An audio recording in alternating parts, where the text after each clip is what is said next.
In my last video, I talked about some unaided brand awareness numbers for SoFi with regards to Taylor Swift's Eras Tour, which is happening at SoFi Stadium for 6 days. And since that last video, there have been some incredible statistics on brand awareness that I have compiled and I'm going to share with you in this video that I think is going to surprise a lot of viewers. This is definitely not one of those videos that you want to be skipping.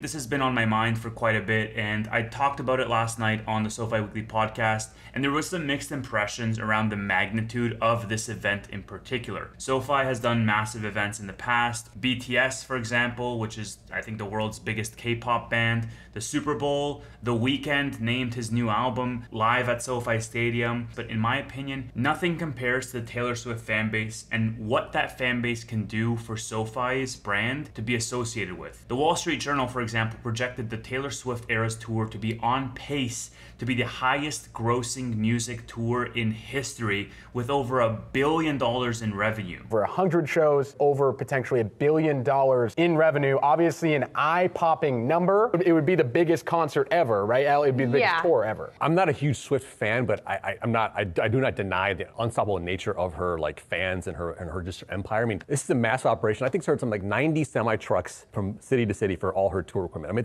it's a massive operation, deeply impressive. The top 3 highest grossing tours of all time, but look at the number of shows, right? If Taylor Swift is able to hit 1 billion with just 106 shows, Elton John played 293 shows to just get above 850 million. Ed Sheeran the same, 258. I would argue her demographic of fans is wider than the 3 people we just showed to. It seems like everyone goes to a Taylor Swift concert, and while I like some of Elton John's music, I'm not sure how much I'm paying to go to that concert as a younger person. This just goes to show the magnitude of the celebrity and the dedication of that fan base. Taylor Swift fans are not only among the most loyal, you see countless stories of people paying tens of thousands, if not in some cases hundreds of thousands for these tickets just so that they can get access to a single event. So that's one of the positives of making this argument to say Taylor Swift is going to be a huge event, which will in turn lead to significant improvement in SoFi's member counts. Now, the counter argument to this is to say Taylor Swift is only going to be at the stadium for 6 nights, whereas some other artists have been for 2 weeks or 3 weeks at SoFi Stadium. They've done longer shows, which leads to longer exposure time. And the fact is that while this is a temporary event, 6 days, 7 days, compared to something like The Weeknd's album, which is forever going to be associated with SoFi Stadium, one thing I will say is that these shorter events sometimes drive way more traffic in terms of awareness. The stadium itself is going to be booked out for those 6 days, just as with another artist, it might be booked out for 2 or 3 weeks, and ultimately they gather more revenue. But I think that with Taylor Swift only being there for 6 days, you're going to see some extravagant news articles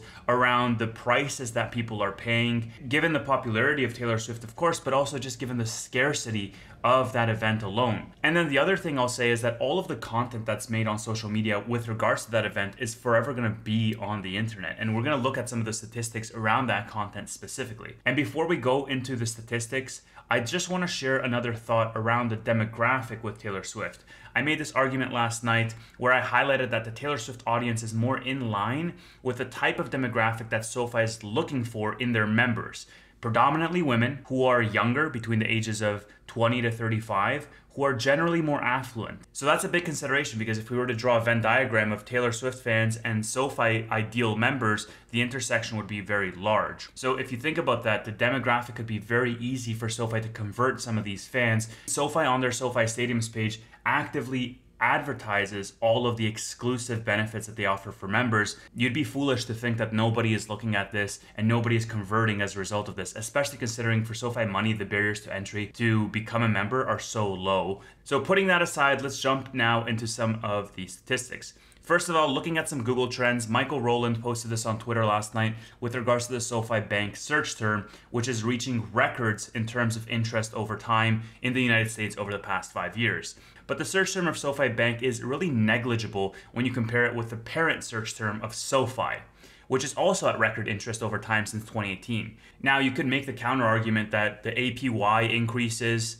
are the result of this, or new product launches on the SoFi Money side, or the app update are all contributing to this volume and search term. But when it comes to people purely searching on that brand, I guarantee you a massive proponent of this is the live events at SoFi Stadium. And when I looked at the search term for SoFi Stadium, I saw spikes at different times of the year corresponding to different events. The largest spike was the Super Bowl, which was hosted at SoFi Stadium in 2021. But during the NFL season, you can generally see a larger interest over time. And right now, there is a massive spike going on with the SoFi Stadium search term, which is directly attributable to the Taylor Swift concert.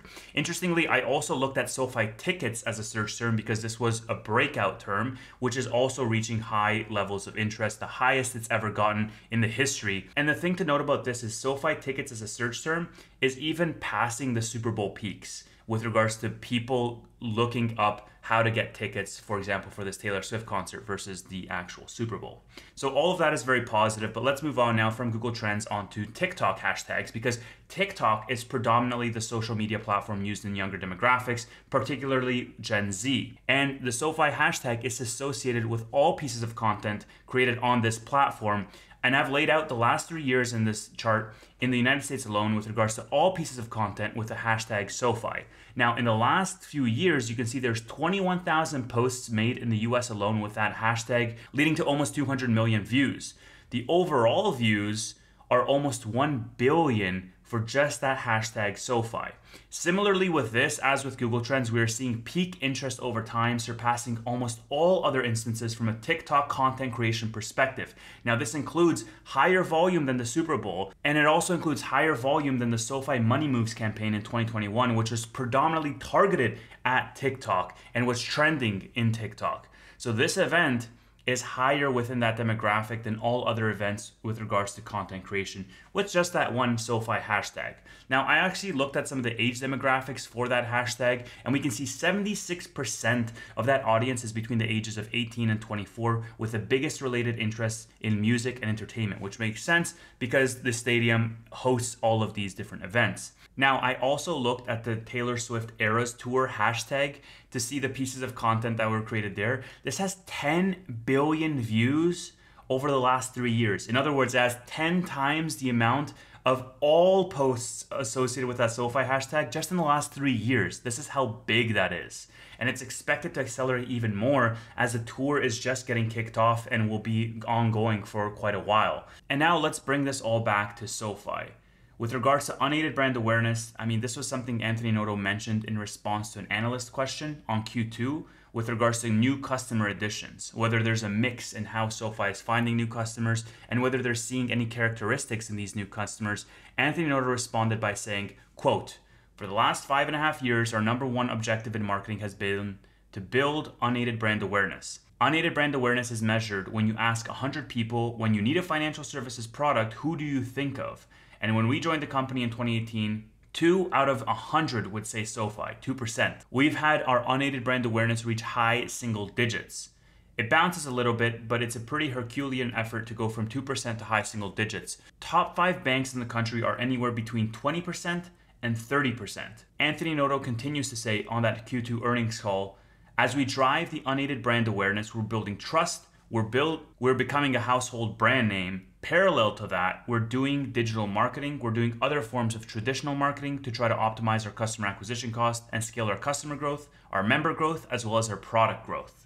Now, one thing I highlighted last night on the podcast was that this effort to go from 2% in brand awareness to 8% or 9% in brand awareness is a testament to the investment they've made in the naming rights for SoFi Stadium and the future awareness that that stadium is going to drive for them. Because if you think about it, the top 5 banks in the country are between 20 and 30%. This is JP Morgan, Bank of America, Citigroup, Wells Fargo. All of these banks have tens of millions of paying customers. Meanwhile, SoFi only has 6 million users, and they still reach, in some cases, half of the brand awareness of the largest banks in the country. So if we just extrapolate that out through the efforts of SoFi Stadium, the brand name, the slogan, the entire business mission statement will be front and center in people's minds over the next 5 years. And this, we know, is half the battle towards getting new people to even try the product, to enter that ecosystem, because once they do enter that ecosystem, they're going to realize that the value proposition is much larger than what these legacy players are offering.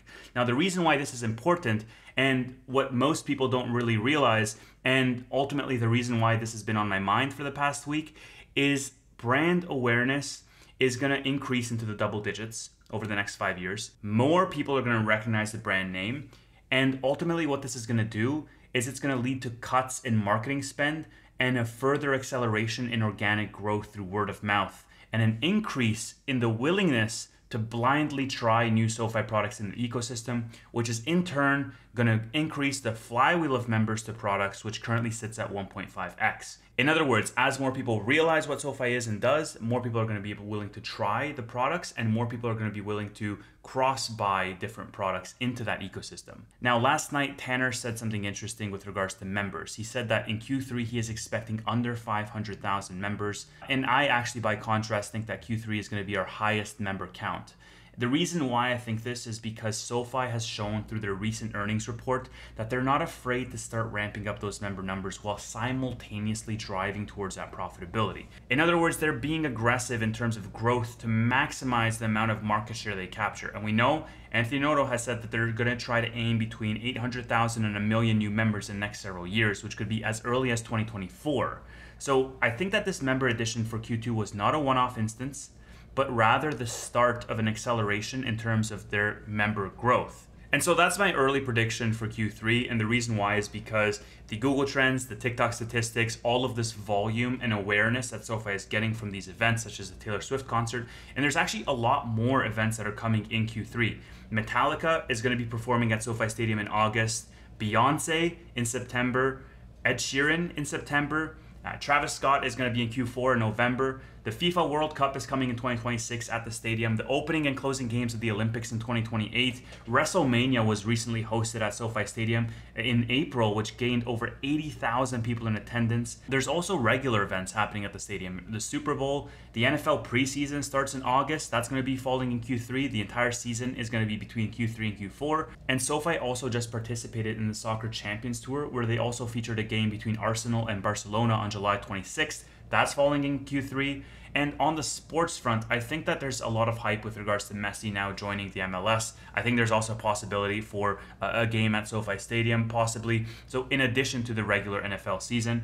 And as I was gathering these events, I was just thinking about the diversity of the different age ranges and the different socioeconomic groups that all of these people fall into, right? You're going to find a massive variance in the types of fans who like WrestleMania versus the NFL versus Travis Scott versus something like Taylor Swift or Beyonce versus Metallica, for example. And all of these people from all of these different backgrounds are now coming into the stadium, learning of the SoFi brand and mission statement, getting exclusive access to events if they're members of that ecosystem. They're all going to be tagging SoFi. They're all going to be tagging SoFi Stadium, content which is going to live on social media forever. And I think not enough people are understanding the magnitude to which it affects the association with that brand as a whole and the longevity of member additions over time. Because as that compounding effect happens, you're going to go from 2% unaided brand awareness to 8% to double digits. And if you extrapolate that out, you can imagine a world where in the next 5 years, SoFi is just as recognizable as a brand name as Bank of America is, for example. And think about what that's going to do to members and products and the flywheel, knowing that SoFi has a more dominant value proposition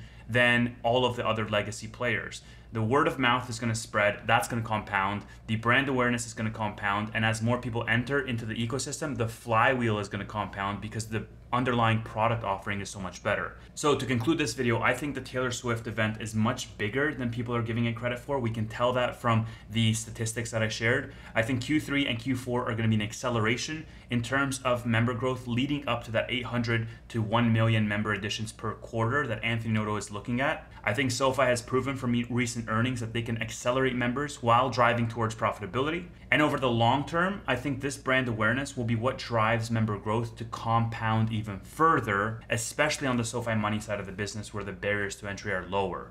And as a result of this, the flywheel ecosystem in my bull case will come to life. Because over the past several months, Anthony Noto has consistently repeated his stance on SoFi becoming a top 10 financial institution by market cap, saying that it is a matter of when and not if. And I think this brand awareness acceleration, extrapolated over the next 5 years, is what will ultimately drive that business towards becoming that top 10 financial institution. Time will tell. For right now, this is the Fundamentals of Investing podcast. Thank you so much for listening.